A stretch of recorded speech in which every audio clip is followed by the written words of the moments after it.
नमस्कार। पिछले सत्र में संघ के 100 वर्ष की यात्रा वैसे 55-60 मिनट में कहना आसान भी नहीं होता है। आप लोगों ने कुछ यहाँ चित्र के द्वारा भी जो दिखाया गया वो देखने से अलग अलग समय पर भिन्न भिन्न आयामों में संघ के स्वयंसेवकों ने राष्ट्र समाज की दृष्टि से किए हुए कार्यों के एक झलक अपने को मिलता है। तो इस सारी यात्रा में हजारों लाखों परिवार संघ के स्वयंसेवकों के संघ के कार्य को आगे बढ़ाने में अपने अद्भुत योगदान दिए हैं। ऐसे समाज के सहयोग भी कई प्रकार के कष्ट को अनुभव करते हुए भी समाज के बंधुओं ने, माताओं ने संघ कार्य के लिए अपने सहयोग, आशीर्वाद दिए हैं। तो इसलिए विजयदशमी के पूर्व दिन सार्वजनिक रूप से समाज के प्रति कृतज्ञता व्यक्त करने के एक लेख भी संघ की ओर से प्रकाशित करवाया था। तो यह एक संगठन की केवल यात्रा नहीं है। तो इसलिए मैंने कहा कि कन्याकुमारी में खड़ा हुआ विवेकानंद के स्मारक हो या देश भर में अनेकों महापुरुषों के बारे में समाज में समय समय पर, जैसे पिछले वर्ष लोकमाता अहिल्याबाई होलकर जी के विषय हुआ या शिवराज्याभिषेक का कार्यक्रम किया या गुरु ग्रंथ साहिब और तेग बहादुर जी के अभी शहादत वर्ष के करते हैं।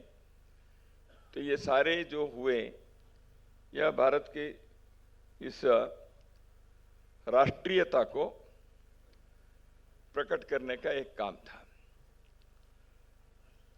तो अपने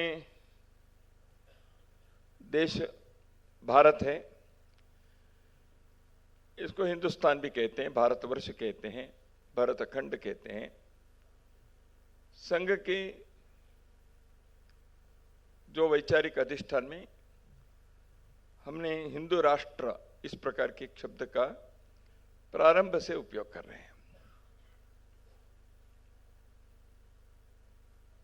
संघ के नित्य के प्रार्थना में भी वही है, प्रभो शक्तिमन हिंदू राष्ट्रांग भूता। हम सब इस हिंदू राष्ट्र के अंगभूत हैं, अंगांग हैं। हमारे यहां एक राष्ट्र पुरुष की कल्पना है पुरुष सूक्त में। तो इस राष्ट्र पुरुष के बारे में कह जाता है, सहस्त्राक्ष सहस्त्र पुरुष सहस्त्रपात। इस राष्ट्र पुरुष को हजारों लाखों आंखें हैं, हजारों लाखों हाथ पैर है। यानी समाज एक राष्ट्र पुरुष के नाते एक आइडेंटिटी है, एक व्यक्तित्व है, उसकी आत्मा एक है। तो इसलिए जब समाज को पुरुषाकृति देते हैं तो उसके हाथ पैर आंखें कान होना स्वाभाविक है। तो इसलिए पुरुष सूक्त में यह कहा गया, यह ऐसे एक राष्ट्र पुरुष है। किसी भी सभ्यता में अपने समाज को, अपने राष्ट्र को इस प्रकार वर्णन किया हुआ हम तो जानते नहीं, क्योंकि हमारे पूर्वजों ने इस भूमि के और सृष्टि के, निसर्ग के, समाज के संबंध में एक अद्भुत उनकी कल्पना रही है। तो माता भूमि पुत्रोहम पृथिव्याः, जो पृथ्वीराज ने अपने कार्यकाल में जितने अपनी क्षमता से, सामर्थ्य से उस समाज के एक बल से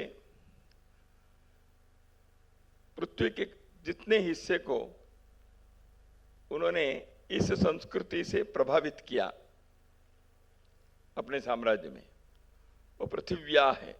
अब तो हम पृथ्वी, समग्र ग्लोब को ही पृथ्वी कहते हैं। पृथु राज से पृथ्वी, तो पृथु इस प्रकार किया है ऐसे कहते हैं। इसलिए सारे भूमि जो है वो माता है। हम उस माता के कौन से हिस्से के हैं? तो हम पृथिव्या है, पुत्र है, पृथ्वी के, पृथिव्या के पुत्र हैं। माता भूमि, पुत्र अहम पृथिव्या। तो ये जो भूभाग है, इसको विश्व ने हिंदुस्तान के नाते कहा है, पहचाना है। इसको प्राचीन काल से हम भारतवर्ष मानते हैं। उत्तरम यत् समुद्रस्य हिमाद्रिश्चैव दक्षिणम वर्षम तद् भारतम नाम भारती यत्र संतति।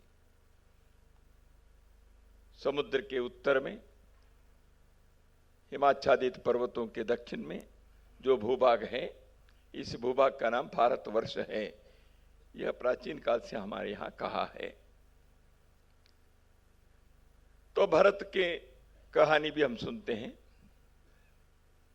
दुष्यंत शकुंतला के पुत्र भरत के संदर्भ में भी। इस कारण से भी भारत कहते हैं।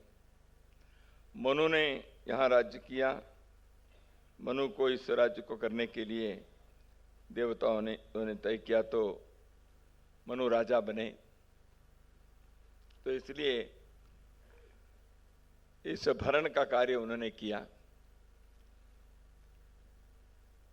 तो व्यक्तियों के, समाज के धारण करने के कार्य उन्होंने किया।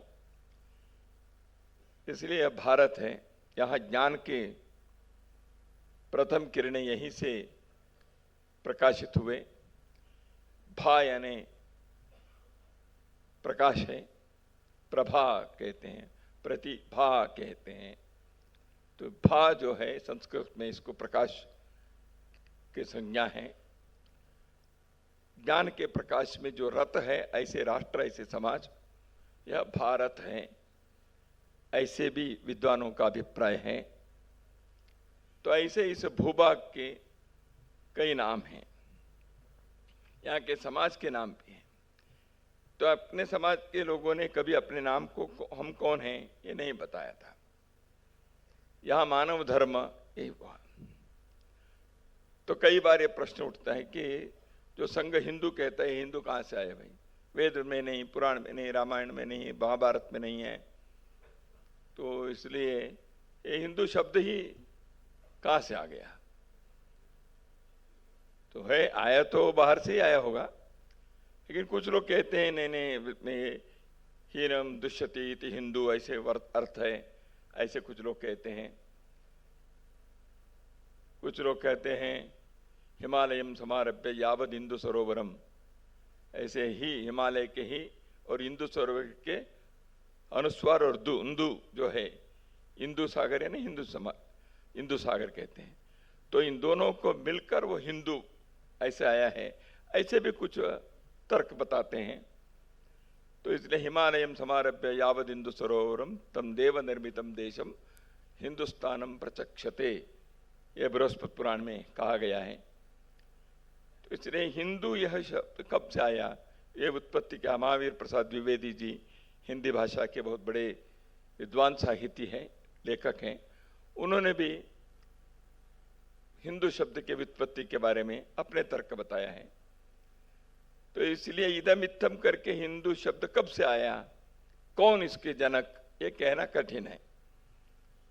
तो इसलिए जैसे मैंने बृहस्पति पुराण में है इसे बताया, तो खुरासान का अस्मान किया, हिंदुस्तान डराया, ऐसे बाबर के बारे में गुरु नानक जी ने बाबर वाणी में आए और प्रकट रूप से उन्होंने व्यक्त भी किया। तो पहली बार कोई हिंदुस्तान इस शब्द का उपयोग किया है यदि इतिहास में देखें तो गुरु नानक जी ने किया है।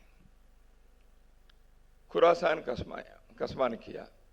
खुरासान ने आज की जो पारस से पर्शिया है उसको उन्होंने अपने कब्जे में ले लिया, उसको पराजित किया। तो वहां से आगे बढ़े हैं, हिंदुस्तान को उन्होंने डराया बाबर ने। तो यह विचार गुरु नानक जी कहते हैं। तो गुरु नानक जी ने इसको हिंदुस्तान ऐसे उन्होंने कहा। तो ज़राथुस्त्र के जब वहाँ गए थे पारस में, तो उस समय लोगों ने पूछा आप कौन हैं? तो अपने लोगों को ये मालूम नहीं तो कौन है, तो हम तो मनुष्य है, मानव हैं। लेकिन मनुष्य को अपने परिवेश से जैसे कहते हैं ना, आप कौन है, आप लोग मालवीय हैं क्योंकि मालवा के हैं, तो ऐसे हम भारतीय हैं क्योंकि भारत के हैं। तो इसलिए पहचान के लिए कुछ विषय बन जाता है। वो व्यवसाय से बनता है, भौगोलिक दृष्टि से बनता है, स्वभाव से बनता है, तो रंग से भी बनता होगा, मुझे मालूम नहीं, मुझे अन्यथा मत समझिए। गोरे काले शब्द है सरनेम है, वो कैसे आया है किसी ने पता किया है क्या पता नहीं है। तो इसलिए व्यक्ति के पहचान ऐसे राष्ट्र समाज के पहचान भी होते हैं। यांकीज कहते हैं अमेरिकन लोगों को, तो यांकी क्यों है वो भी एक कारण है। तो ऐसे भारत के लोगों को हिंदू कहते हैं। तो जरा वहां से गए तो आप कौन हैं? तो मानव है। मानव ठीक है, आप कौन है? तो मैं तो उन्होंने कहा कि हम तो देखो जो सिंध नदी है तो उसके अच्छा आप हिंदू हैं। तो सा और हा ये इंटरचेंजेबल है, सप्ताह को हफ्ता हो गया है, ऐसे सिंधु हिंदू हो गया। तो इसलिए अच्छा सिंधु के उस पार के तो आप हिंदू है, तो हिंदू है तो ठीक है हम हिंदू है चलो। तो इसलिए एक दृष्टि से जियो कल्चरल टर्म है, भू सांस्कृतिक शब्द है हिंदू। हिंदुओं ने जो मत पंथ के चलाते हैं वो हिंदू धर्म ऐसे हो गया। हिंदू धर्म के नाते कोई धर्म नहीं है, किसी ने इस धर्म की स्थापना नहीं की, मतों की स्थापना हुई है या उसके उल्लेख है। शैव मत है, वैष्णव मत है, या द्वैत द्वैत विशिष्टाद्वैत शक्ति विशिष्टाद्वैत है, गाणपत्य है, पंथ संप्रदाय है, या जैन वैष्णव बौद्ध सिख ऐसे आधुनिक काल में वो भी आ गए हैं, तो प्राचीन काल से भी रहे हैं। तो इसलिए पुराने काल में जो कहते हैं हम मंत्र में हमने जोड़ दिया है, अपने संघ के एकात्मता मंत्र है, यम वैदिका मंत्र तिचक पुराणा इंद्रम यमम मातरिश्वान माहू। तो इंद्र यम मातरिश्वान माहू ये सब चीजें अलग अलग प्रकार से लोगों ने अपने अपने स्वभाव रुचि आवश्यकता के अनुसार इसकी आराधना करते रहे। रावण ने शिव की आराधना की है, किसी ने कृष्ण के भजन किए, किसी ने गणपति के शक्ति की आराधना की है। वो सब पंथ बन गए, संप्रदाय बन गए। तो किसी ने हिंदू तो नाम बताया नहीं था। तो हिंदू कौन है? तो ये जो जियो कल्चरल टर्म, तो इन लोगों ने जो बताते हैं वो हिंदू है, ऐसे भी हुआ। तो इसलिए हिंदू शब्द के व्युत्पत्ति के बारे में एक मत नहीं है, लेकिन हिंदू के संदर्भ के बारे में एक मत है। वो हिंदू कैसे हैं इसके बारे में विश्व के लोगों ने, भारत ने स्पष्टता से कहते हैं, उसमें सहमति काफी हद तक है। तो भारत में जितने भी विद्वान विभूति पंथ संप्रदाय के संस्थापक जो यहाँ के लोग हैं, उन्होंने जीवन के बारे में, मनुष्य के बारे में, प्रकृति के विषय में, प्रकृति मनुष्य के संबंध के विचार में क्या इनकी विश्व दृष्टि रही, क्या दृष्टि रही, वो यदि देखते तो ये स्वभाव एक प्रकार है। इसलिए हिंदू एक स्वभाव है। वो कैसे एक प्रकार है? सृष्टि में एकत्व को देखते हैं, यत् पिंडे तत् ब्रह्मांडे। जो छोटे बिंदु में है, अणु रेणु में है, वो सारे जगदाकाश में है, विश्व में सर्वत्र है। इसको आधुनिक साइंस भी मानता है।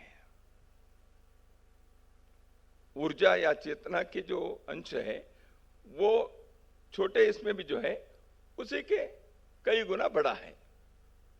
ऊर्जा की जो मूल है वो एक है। तो इसलिए सृष्टि की एकता है, एकत्व है, वननेस ऑफ क्रिएशन। इसको यहां के लोगों ने माना, इसलिए उनको लगा सारे कुटुंब है, विश्व के सभी लोग हम एक ही प्रकार के लोग हैं भाई।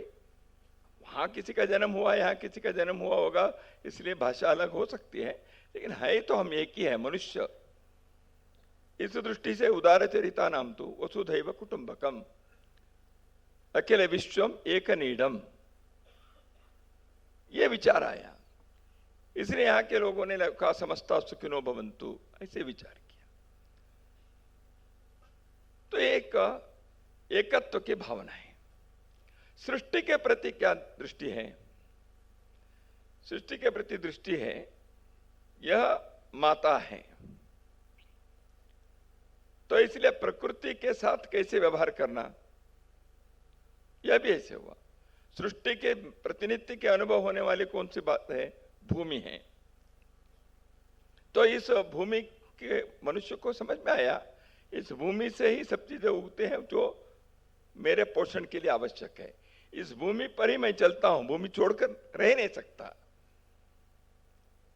तो इसलिए ये भूमि के साथ में रहे। भूमि मुझे क्या कर रही है? भूमि मुझे पोषण कर रही है। तो इसलिए उनको लगा ये भूमि माता है। समुद्र वसने देवी विष्णु पत्नी नमस्तुभ्यम पादस्पर्शम चमस्व में, क्यों बोला अपने लोगों ने?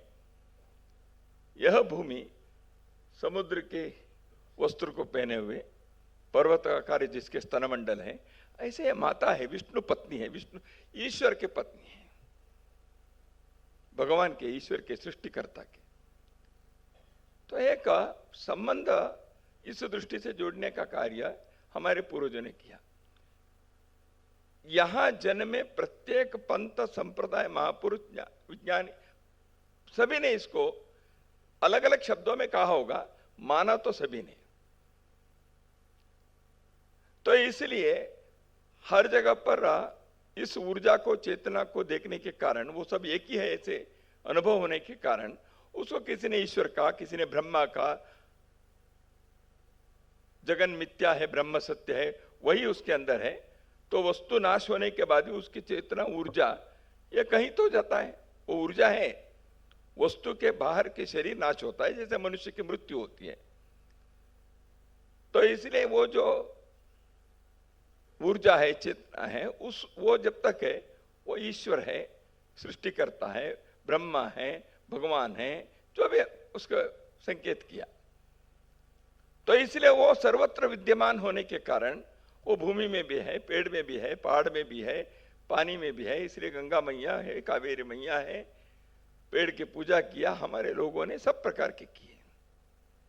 प्राचीन काल में बैल की गाड़ी होती तो उसको पूजा किया, आधुनिक काल में मोटर को भी पूजा किया। प्राचीन काल में उन्होंने अपने लेखनी को पूजा किया, आज कंप्यूटर को माला पहनाता है जब घर में लाते हैं। तो क्यों करते हैं?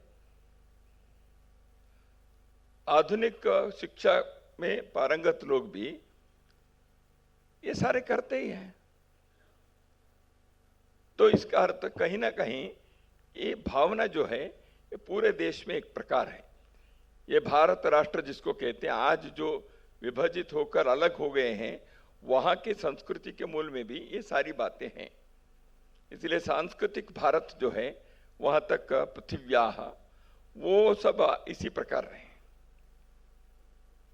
तो इसलिए भारत के सृष्टि के प्रति के हैं। और एक जीवन का प्रयोजन क्या है, ये यहाँ के लोगों ने विचार किया। तो यहाँ के लोगों ने कहा जीवन तो जीने के लिए है, लेकिन ईट ड्रिंक एंड बी मेरी, खाओ पियो मौज उड़ाओ, केवल इसके लिए नहीं है। जीवन और कुछ है। क्या है?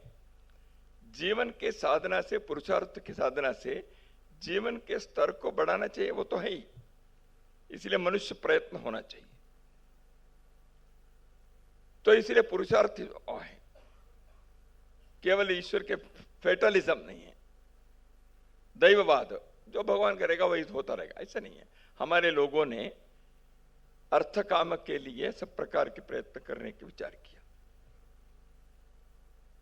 तो यह यहाँ की विशेषता रही। लेकिन यह सब करते समय उन्होंने आत्मा के मुक्ति, इसके लिए जीवन की यात्रा है। तो इसलिए जीवन का प्रयोजन अर्थ काम के अनुभव करते हुए मोक्ष के प्राप्ति के लिए आत्मा को मुक्त करना चाहिए इस बंधन से। भारत में जन्मे सभी पंथ संप्रदाय में कम बेसी इसी विचार के धर्म के आधार है। ऐसा सनातन धर्म, बुद्ध ने भी बौद्ध धर्म को ये धर्म सनातन, ये धर्म सनातन है। तो धर्म की जो कल्पना है वो भारत में विशिष्ट है। आध्यात्मिकता सर्वदूर है, अपने अपनी सभ्यता के हिसाब से जापान में, चीन में, या प्राचीन सभ्यताओं में, ग्रीक में या इजिप्शियन में अध्यात्म के कई प्रकार हैं क्योंकि मनुष्य के साधना में। लेकिन ये धर्म के जो कॉन्सेप्ट है, अवधारणा है, यह हिंदुओं की विशेषता है। इसलिए इसको हिंदू धर्म कहा गया, क्योंकि बाकी जगह पर रिलीजन तो है लेकिन धर्म नहीं है। धर्म की जो बात है उसको अनुवाद नहीं कर सकते। इसको हिंदू लोगों ने इस विचार को कहा, यह धर्म या आचरण के, ये रिलीजन के नहीं है। जो सत्य को अनुभव किया है उसको जीवन के व्यापार में प्रवाहित करने के लिए जो नियम बनाया, जो शैली बनाई, वो धर्म है। इसलिए धर्म सभी के लिए लागू होता है। इसलिए अर्थ और काम को, यानी जीवन के, भौतिक जीवन के व्यापार को अर्थ और काम कहा गया है।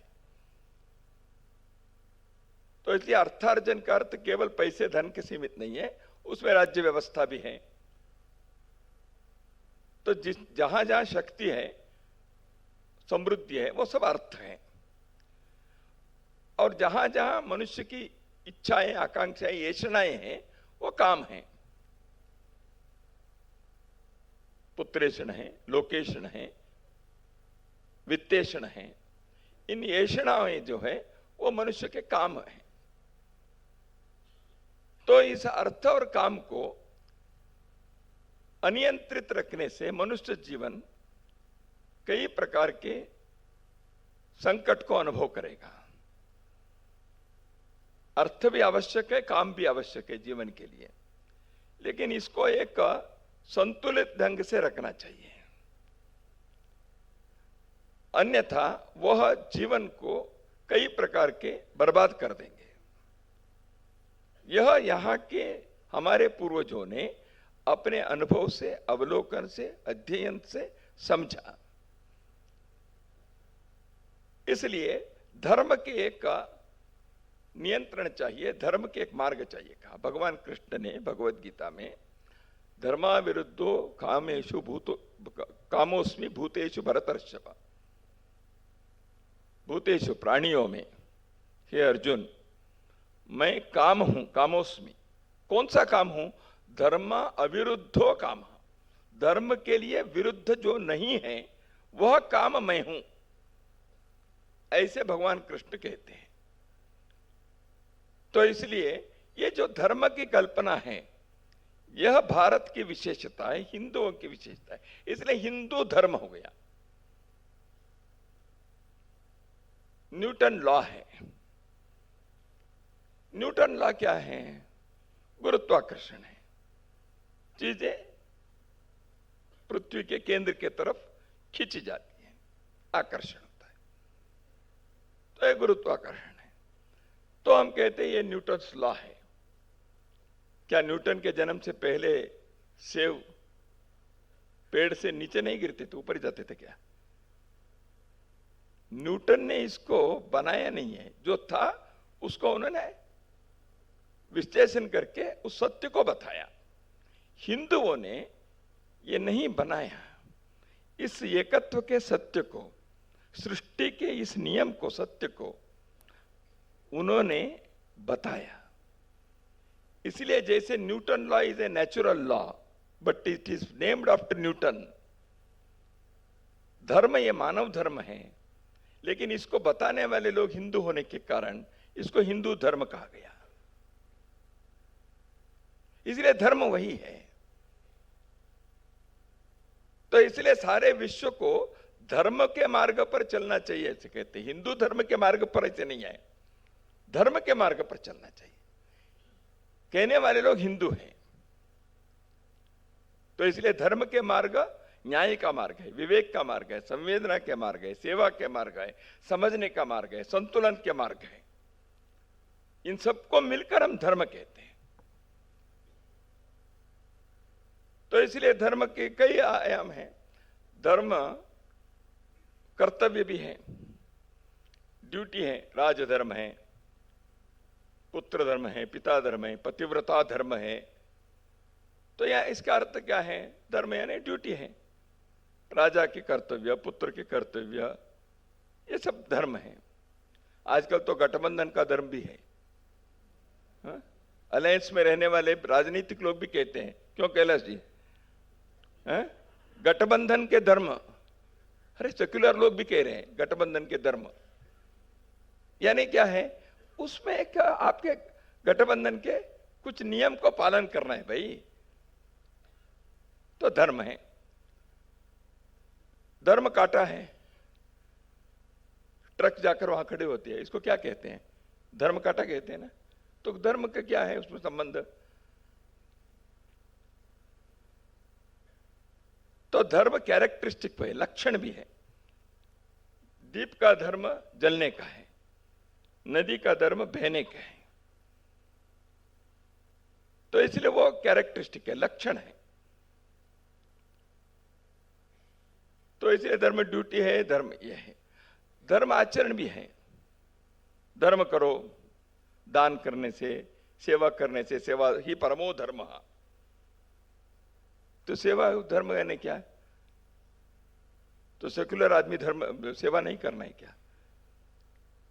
इसलिए सेक्युलर यानी ये धर्म निरपेक्ष जो हो गया, यही गड़बड़ है। ये भारत के विचार नहीं है, चिंतन नहीं है। क्योंकि धर्म को मत के, संप्रदाय के साथ, रिलीजन के साथ जोड़ने से ये समस्या हो गई। तो इसलिए धर्म कर्तव्य भी है, धर्म लक्षण भी है, धर्म जीवन शैली भी है, धर्म के एक हिस्सा रिलीजन भी है। जो पूजा पाठ करता है, अच्छा करता है, जीवन में ऐसे प्रति, हाँ भाई धर्मनिष्ठा है, हमारे मंदिर है, बाकी है, उसको धर्म के केंद्र मानते हैं। क्यों मानते हैं? मंदिर में धर्म के जो आदर्श है वही आचरण वहां होनी चाहिए। कई बार अपने जीवन में, हमारे दफ्तर में या अपने घर में संसार चलाने वाले लोग थोड़ा सा समझौता 19-20 कर सकते होंगे, लेकिन वो धर्म केंद्र, घर को धर्म केंद्र नहीं बनाते, कहते हैं मंदिर को कहते हैं। क्यों? धर्मशाला कहते हैं। क्यों? केवल फ्री में वहां भोजन और रहने के स्थान मिलता है इसलिए नहीं, वहां के आचरण धर्म के हिसाब से होना चाहिए। तो इसलिए धर्म केंद्र है, धर्मशाला है, मंदिर धर्म केंद्र है। तो इसलिए ये धर्म के जो कॉन्सेप्ट है, यह विश्व में ये अनन्य है। भारत में हिंदुओं के देन है। विश्व के मानवता के लिए, मानव सभ्यता के लिए, मानव के विज्ञान विज्ञान के क्षेत्र के लिए धर्म concept is the greatest contribution. 30 साल अमेरिका के जर्मनी के यूनिवर्सिटी में पढ़ाने वाले, घेंट यूनिवर्सिटी में, बर्लिन घेंट यूनिवर्सिटी में पढ़ाने वाले प्रोफेसर बाल गंगाधर जी, बेंगलुरु के विश्वविद्यालय के परिसर में उनका एक भाषण था। उन्होंने कहा 30-35 वर्ष में वामपंथी विचार के प्रचार करता था, क्योंकि मैं वामपंथी विचार के था, कम्युनिस्ट था। मैंने ठीक से समझा नहीं है। वो बाल गंगाधर जी बेंगलुरु के ही थे, वहां प्रोफेसर थे। तो उन्होंने बेंगलुरु विश्वविद्यालय के उस सभागार में बोलते हुए इन्होंने कहा, जैसे जैसे मैं धर्म के कॉन्सेप्ट को अध्ययन किया, भारत के हमारे लोगों के महानता सोचने के और जीवन चलाने के, यह मुझे ध्यान में आया, तब मैं उससे दूर हो गया वामपंथी विचार से। भारत के बहुत बड़ा देन दुनिया के लिए धर्म के अवधारणा है, ये उनका कहना है। तो इसलिए हिंदू धर्म ये न्यूटन जैसे है वैसे ही है। तो इसलिए इस धर्म को अपने स्वभाव बनाकर जितने भी पंथ संप्रदाय है वो सब हिंदू धर्म है। इसलिए भारतोद्भव जितने भी पंथ संप्रदाय है, उसको धर्म भी कहे, पंथ कहे, संप्रदाय कहे, वो सब इस हिंदू के अंदर आते हैं। क्यों आते हैं? उनके स्वभाव वही है, एकत्व के, सृष्टि के प्रति देखने की दृष्टि, मनुष्य जीवन के प्रयोजन, जड़ चेतना में ईश्वर को देखने का, ये सारे जो हैं अर्थ काम के बारे में उनके विचार, ये सारे लगभग समान हैं। इसलिए इन सबको मिलकर हिंदू धर्म कहते हैं। तो ऐसे लोगों के जीवन के आचरण, यह हिंदुत्व के आचरण है। हिंदुत्व इसलिए रिलीजन नहीं है, यह जीवन शैली है। यह एक भारत के स्वभाव है। रिलीजन तो हिंदू रिलीजन करके कोई है ही नहीं, हिंदू रिलीजन्स है।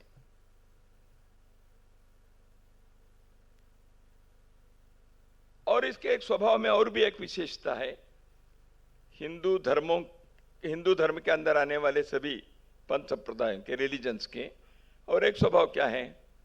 देखो, मैं एक मार्ग पर जा रहा हूं, सत्य से, प्रामाणिकता से और साधना से, वो मेरे जीवन की शैली और ईश्वर प्राप्ति के मेरी साधना है। आप एक रास्ते से चल रहे हैं, आपके भी सत्य के, प्रामाणिकता से ही कर रहे हैं, समाज के अनुकूल कर रहे हैं, सृष्टि के साथ अन्याय नहीं कर रहे हैं, दूसरों के धोखा नहीं दे रहे हैं, लेकिन आपके शैली भिन्न है। तो आपने उसको एक अलग नाम दिया है। आपने शैव कहा है, मैं विष्णु के वैष्णव कहा है, आपने द्वैत के विचार कह रहे हैं, मैं अद्वैत के सत्य में। तो इसलिए झगड़े नहीं है हमारे। तो इसलिए ही और भी के अंतर है। यही मार्ग है ऐसे जब कहेंगे, वो सेमेटिक रिलीजन्स है, पश्चिम के रिलीजन्स, यही मार्ग है। दूसरे मार्ग में जाने से तुम नरक में जाओगे, तुम्हारी मुक्ति इसी मार्ग से है। हिंदू कहता है वो भी एक मार्ग है, ये भी एक मार्ग है। हम भी कहते हैं, वो ही कहते हैं, वो ओनली कहते हैं, हम ऑल्सो कहते हैं। यह हिंदुत्व है। ऐसे बोलने वाले लोग जिस भूमि पर रहते हैं, वह इसको हमने हिंदू भूमि, ऐसे बोलने वाले समाज जो है वो हिंदू राष्ट्र है। राष्ट्र यानी केवल भूमि नहीं है, राष्ट्र के 3 घटक है। एक है भूमि, लेकिन वो 1/3 है। दूसरा है जन, उस भूमि को मातृभूमि समझने वाले समाज, वहां के जन, उसके हम संतान हैं ऐसे सोचने वाले पुरुष महिलाएं, तो वो जन चाहिए। और तीसरा, उनके इतिहास से, संस्कृति से, उनके अनुभव से उन्होंने जो एक संस्कृति विकसित किए हैं, जीवन शैली को, वो संस्कृति के कारण वो राष्ट्र बनता है। इसलिए जमीन यानी भूमि, जन और जीवन मूल्य, संस्कृति, इसके कारण वो राष्ट्र बनता है। भारत की विविधता है, ये विविधता एक ही संस्कृति के अनेकों अभिव्यक्ति है। हमारी संस्कृति अलग अलग नहीं है। कन्नड़ संस्कृति, मलयालम संस्कृति, मैंने एक लेखक ने किसी कहा, मैंने उनसे पूछा मलयालम संस्कृति क्या है, तो मैंने कहा ये है। तो कुछ ओणम हम मनाते हैं, आप नहीं मनाते, तो नहीं मनाते, हम दूसरा मनाते हैं। फसल के दृष्टि से जब फसल, नया फसल आता है, उसका हिंदुस्तान भर में कोई तीज त्योहार तो है ना, वो कर्नाटक में उसका अर्थ होगा, लेकिन फसल आने के बाद व्यवहार क्या है, उस फसल को कैसे देखते हैं? उस फसल को लक्ष्मी है, समृद्धि करके देखते हैं, उसको ताई के माँ के नाते देखते हैं। उसके विभाजन करते हैं, समाज के लिए मंदिर के लिए इतना, नाई के लिए इतना, मोची के लिए इतना, इनके लिए इतना, हर गांव में है हिंदुस्तान में। तो इसलिए जीवन शैली एक है, संस्कृति अलग अलग नहीं है, संस्कृति एक है, उसकी अभिव्यक्ति अलग है। भारत में नृत्य संगीत है, प्राचीन काल से हैं, शिल्प कलाएं हैं। तो भारत के नृत्य शिव पार्वती पर है, राधा कृष्ण पर है। वो असम में भी वही है, वो पंजाब में भी वही है, वो महाराष्ट्र में या मालवा में भी वही है। कृष्ण की कहानी बताएंगे, शिव जी की कहानी बताएंगे, प्रकृति की आराधना करेंगे, खेती के, फसल के गाना गाएंगे, और इन सब में देखने की दृष्टि वही है, दृष्टि में फर्क नहीं है। तो इसलिए राम जी वो सरयू के तट के अयोध्या के राजा है, इसलिए केरल के व्यक्ति क्यों राम जी के नाम रखना चाहिए भाई, रामचंद्रन रखा है। मेघालय में मैं गया था, वहां खासी लोगों में पुराने लोग जो हैं वो मानते हैं, अभी के लोगों की थोड़ी सी जानकारी कम हो गई होगी, तो पुराने लोग मानते थे। एक एंडरसन बावरी करके थे, एक हिप्सन रॉय करके थे, दोनों अभी जीवित नहीं है। बहुत साल पहले, 20 साल पहले जब प्रवास में गया था उनके घर पे, वो दोनों बड़े विद्वान थे, वे के खासी समुदाय के। उन्होंने एक बात बताई, देखो अरे मेघालय में भी, खासी में भी घर में पहला बेटा होता है, राम के नाम से उसके नामकरण होता था। शब्द राम नहीं है, हमारे यहाँ भाषा में थोड़ा सा हमने अलग किया है। तो दो बेटे हुए, राम और लक्ष्मण होते थे। तो संस्कृति वही है। हिंदुस्तान भर में दो भाइयों को लव कुश रखना, राम कृष्ण, राम लक्ष्मण रखना, ये कितने परिवारों में है। वो राजस्थान में वो राम जी होता है, गुजरात में रामजी बाई होता है, कर्नाटक में रामप्पा होता है, आंध्र में रामैया होता है, इतना ही है। तो संस्कृति एक है प्रकृति के बात देखने की। लोग अपने अपने घर के कुएं के पानी को भी गंगा ही मानते हैं। क्यों? राजस्थान में गंगा जी के कहाँ हैं, लेकिन है वहां, गंगा सागर बना के रखा है उन्होंने। और अपने घर के आंगन में आने वाले जल को वो गंगा ही मानता है। संस्कृति एक है, अभिव्यक्ति अनेक है, इसलिए भी है और ही है। संस्कृति एक है, अर्थ और काम धर्म के मार्ग पर चलते हुए मोक्ष की प्राप्ति करना चाहिए है। ये सारी जो है, इसी को हम हिंदुत्व कहते हैं। तो इस हिंदुत्व के आधार पर इसको मेरे ये राष्ट्र जो है, जिस जमीन पर इसके प्रयोग हुआ है, जिस जमीन पर इस जीवन के संस्कृति को विकसन किया है, जिन लोगों ने किया है, वो जमीन, वो लोग और वो संस्कृति, ये मिलकर हिंदू राष्ट्र बनता है। इसलिए राष्ट्र की कल्पना अन्य देशों में झगड़े करके जमीन को हड़पने के बाद हुआ है। इसलिए उनको भारत के राष्ट्र की कल्पना नहीं आती। या अफ्रीका में आज जो राष्ट्र की, वो आप देखिए उसकी मैप पर, वो पोप ने मैप के ऊपर लाइन खींचकर तुम्हारे स्पेन का ये, पोर्चुगल का ये, ऐसे कहने पर उन्होंने ले लिया। तो राष्ट्र ऐसे नहीं बनते, राष्ट्र संस्कृति के और जनता के पुरुषार्थ के आधार पर बनता है। तो इसलिए हिंदू राष्ट्र, ये हिंदू भूमि है। तो हिंदू कौन है? तो प्रारंभ में मैंने कहा, तो सावरकर जी ने भी एक अपने उसके उन्होंने व्याख्या दी है, आसिंधु सिंधु पर्यंत यस्य भारत भूमिका पितृभू पुण्यभू सेव सवैरिति हिंदू स्मृतया। आसिंधु सिंधु पर्यंत, सिंधु नदी से आसिन महासागर तक जो भूभाग है, उसको जो लोग पितृभू पुण्यभू मानते हैं, वो सब हिंदू हैं, ऐसे उन्होंने एक व्याख्या दी। तो वो एक अर्थ से वो ठीक भी है, लेकिन उससे भी बियॉन्ड होना पड़ेगा, संस्कृति के आराधक हैं। तो इस दृष्टि से हिंदुत्व, हिंदू राष्ट्र, यह भारत के परिचय है, पहचान है। उस पहचान को, परिचय को प्रकट करने वाले कई प्रकार के अभिव्यक्ति हैं। इसमें एक भारत की आंतरिक एकात्मता है। सर विंसेंट स्मिथ, वह एक हिस्टोरियन रहे। उन्होंने अपने पुस्तक में, विंसेंट स्मिथ ने एक वाक्य लिखे हैं, India beyond all doubt possesses a deep underlying fundamental unity far more profound than that produced by geographical isolation or by political superiority। भौगोलिक या राजनीतिक दृष्टि से भी परे ऐसे एक बहुत गहरा मौलिक एकात्मता भारत के भूमि में, यहाँ के समाज में है। India beyond all doubt possesses a deep underlying fundamental unity। वो राजनीतिक कारण से नहीं, भौगोलिक कारण से नहीं। इसका कारण क्या है? That unity transcends the innumerable diversities of blood, color, language, dress, manner and accent।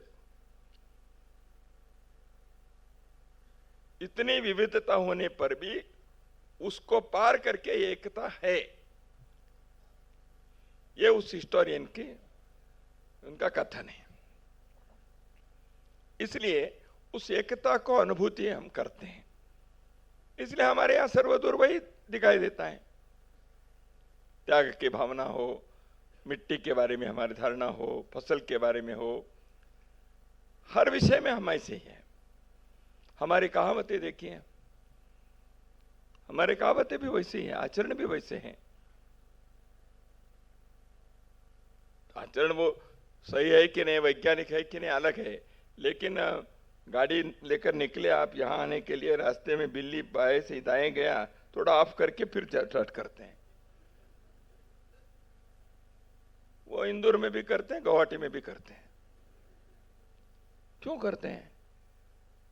आचरण में एकता है। ऐसे कई प्रकार के हैं। दो लोग यदि हम बात करने, मैं और प्रकाश शास्त्री जी डॉक्टर साहब के बारे में, मुकेश जी के बारे में बात कर रहे हैं। मुकेश जी कमरे में नहीं है, हम दोनों बात कर रहे हैं मुकेश जी के बारे में। मुकेश जी आ गए तो हम क्या कहते हैं? डॉक्टर साहब आपके लंबे आयु है, ऐसे कहते हैं। 100 वर्ष जिएंगे, ऐसे कहते हैं। हिंदुस्तान के हर समुदाय में, हिंदुस्तान के हर जिले में ये है। ये कैसे समान हो गया भाई? भाई संस्कृति जब भिन्न होती है, आप यूरोप में जाएंगे, वो कहेंगे think of the devil and there he is. तो वो दीर्घायु नहीं होते, डेविल हो जाते हैं। संस्कृति की भिन्नता है।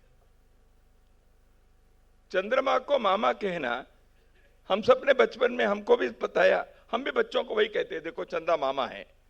वो कन्नड़ में भी है, तमिल में भी है, पंजाबी में भी है, भोजपुरी में भी है। कैसे? ये जो एकात्मता है, यह हमारी विशेषता है। और इन सब चीजों को धर्म से जोड़ा है, आध्यात्म से जोड़ा है। देखो भाई, मैं ऐसे करूंगा तो ईश्वर इसको मानता नहीं है। जुबान दिया तो मुझे ऐसे रहना पड़ेगा। कागज पर लिखा है कि नहीं लिखा है, वो अलग बात है। भारत के समाज ने हजारों वर्ष रघुकुल रीति चली आई, प्राण जाए पर वचन न जाए। हर घर में उन्होंने किया। यह हमारी संस्कृति है, यह हिंदुत्व है, यह एकात्मता है। इसलिए हिंदू समाज इन जीवन शैलियों के आयामों को जब अपने जीवन के व्यापारों में, वो शिक्षा हो सकती है, स्वास्थ्य हो सकता है, कृषि हो सकता है, राजनीति हो सकता है, इसको ध्यान में रखकर करनी चाहिए। अपने देश में क्रिकेट में जीत कर आए, युद्ध में जीत कर आए, स्वागत कैसे करते हैं? तिलक लगाते हैं, माला पहनाते हैं। वो क्रिकेट में भी जीते, युद्ध में भी जीते, ऐसे ही करते हैं ना। क्या बीसीसीआई ने कहा है करना चाहिए? तो कर रहे हैं। 5 स्टार होटल में विदेशी यात्री आते हैं, उनका स्वागत कैसे करते हैं? आरती से करते हैं। सेक्युलर गवर्नमेंट के 5 स्टार होटल है।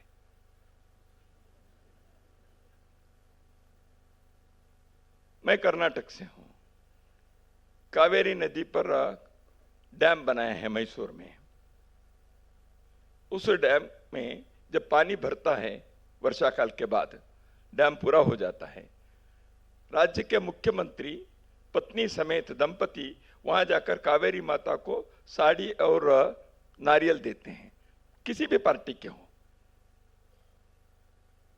क्यों देते हैं? एक साड़ी और नारियल वेस्ट है ना? एक भाव है, एक श्रद्धा है, एक भक्ति है।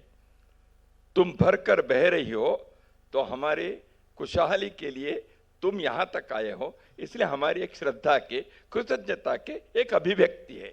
अपने लोगों ने बताया, संविधान में नहीं लिखा है, कानून में नहीं बनाया है, ये करना चाहिए। मुख्यमंत्री किसी ने नहीं किया तो क्या होगा? क्या उसके मुख्यमंत्री पद जाएगा? जा भी सकता है, क्योंकि लोग विरोध करेंगे ही।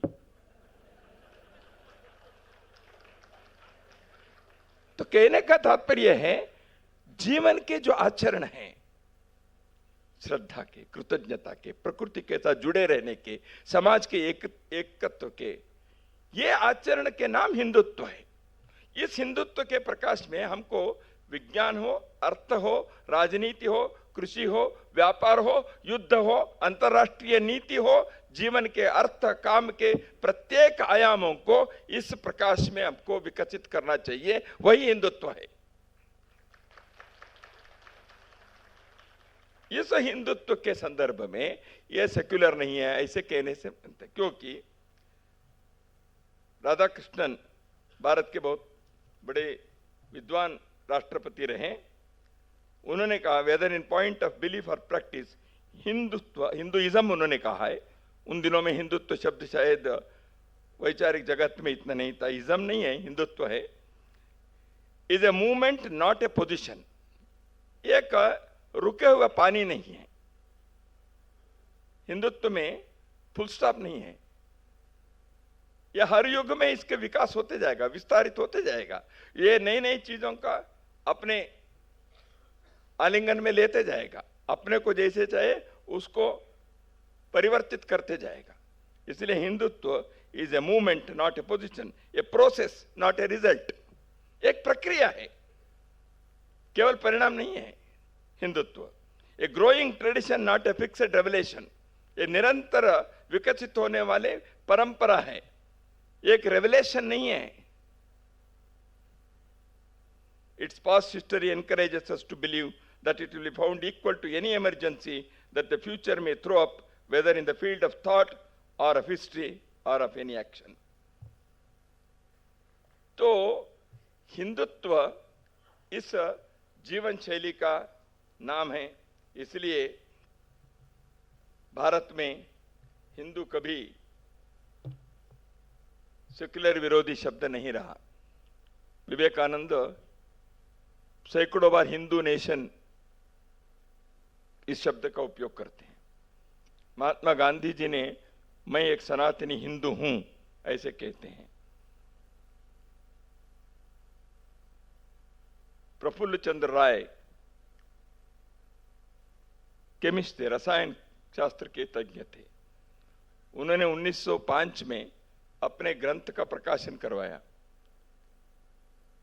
उन्होंने उस ग्रंथ के नाम रखा हिंदू केमिस्ट्री। केमिस्ट्री में हिंदू क्या है भाई? It is like Newton's law. रसायन शास्त्र के बारे में हिंदुओं के विचार है, वैज्ञानिक है, क्योंकि अपने देश के ऋषियों ने विज्ञान के विभिन्न आयामों को हजारों वर्ष पहले प्रयोग के द्वारा सत्य के साक्षात्कार किया था। इसलिए जगदीश चंद्र बोस, जिनके आज जन्मदिन है, उन्होंने विदेश में, यूरोप में जब अपने प्रयोग को वहां के वैज्ञानिकों के सामने प्रस्तुत किया, लोगों ने ताली बजाई। उन्होंने जड़ चेतना में कैसे, वो जड़ वस्तु में भी कैसे चेतना स्वरूप कम है लेकिन है, ऐसे दिखाया। तो लोगों ने ताली बजाई। तो उन्होंने कहा, ये प्रयोग तो मैंने किया है आधुनिक काल में, लेकिन यह सत्य मेरा नहीं है। 2000 वर्ष पहले गंगा जी के तट पर हमारे पूर्वज मुनियों ने, ऋषियों ने इस सत्य के साक्षात्कार करके अपने वर्णन से, अपने भाषा में उन्होंने लिखा था। उसी के आधुनिक काल में मैंने आपके सामने प्रयोग के मूल्य प्रस्तुत किया है। ऐसे जगदीश चंद्र बोस जी ने नम्रता से बताई। वैज्ञानिक आधार पर हिंदुत्व के या सत्य के साक्षात करने के प्रयत्न हमारे लोगों ने तब से लेकर आज तक करते आए। तो इसलिए हिंदुत्व भारत की आत्मा है। इसके शब्दावली में किसी को भारतीयता कहनी चाहिए, कह सकते हैं। किसी को इंडिक कहने की इच्छा है, कह सकते हैं। किसी को आर्षेय कहने के मन आता है, कर सकते हैं। किसी को इसको वैदिक कहना है ऐसे लगता है, कह सकते हैं। संघ के कोई इसमें झगड़े नहीं है। कंटेंट वही है, भाव वही है। भाषा के शब्दों के खेल हो सकता है, लेकिन हिंदुत्व सर्वदूर इसको स्वीकृति होने के कारण हमने इसको हिंदुत्व और इस हिंदुत्व के जीवन में प्रयोग करके, जिन्होंने एक जीवन शैली, एक सभ्यता, एक संस्कृति खड़ा किया है, एक राष्ट्र जीवन को खड़ा किया है, ऐसे देश के लोगों के जो राष्ट्र है वह हिंदू राष्ट्र है। It is not a political theocratic state. ये पांथिक राज्य नहीं है। राम राज्य जब महात्मा गांधी जी कहते हैं, वो सेक्युलरिज्म के विरोध नहीं होता। ऐसे हिंदू राष्ट्र यह समाज का नाम है। यहाँ के स्टेट अलग अलग हो सकते हैं। संविधान के आधार पर एक स्टेट की रचना है, राज्य शक्ति की रचना है, उसके इसके टकराव नहीं है, क्योंकि हमारे संविधान के आत्मा में ये सारी बातें हैं। तो इसलिए हिंदुत्व के इस विषय को आपके सम्मुख मैंने संक्षेप में रखा है। नमस्कार, धन्यवाद।